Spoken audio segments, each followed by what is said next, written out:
എന്നു ചോദിക്ക നീ.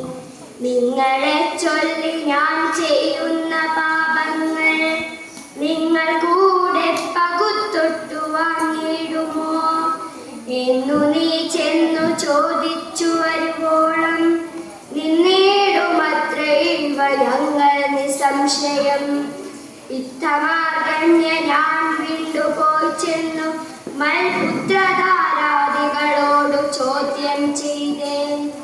ദുഷ്കർമ്മ സഞ്ചയം ചെയ്തു ഞാൻ നിങ്ങളെയൊക്കെ ഭരിച്ചു കൊള്ളുന്നു ദിനം പ്രതി. തൽബലമൊട്ടു നിങ്ങൾ വാങ്ങിയിടുമോ മൽപാപമൊക്കെ ഞാൻ തന്നെ ഭുജിക്കുന്നു. സത്യം പറയണമെന്നു ഞാൻ ചൊന്നതിനുത്തരമായവരെന്നോടു ചൊല്ലിനാർ. നിത്യവും ചെയ്യുന്ന കർമ്മഗണഫലം കർത്താവൊഴിഞ്ഞു മറ്റന്യൻ ഭുജിക്കുമോ? താൻ താൻ നിരന്തരം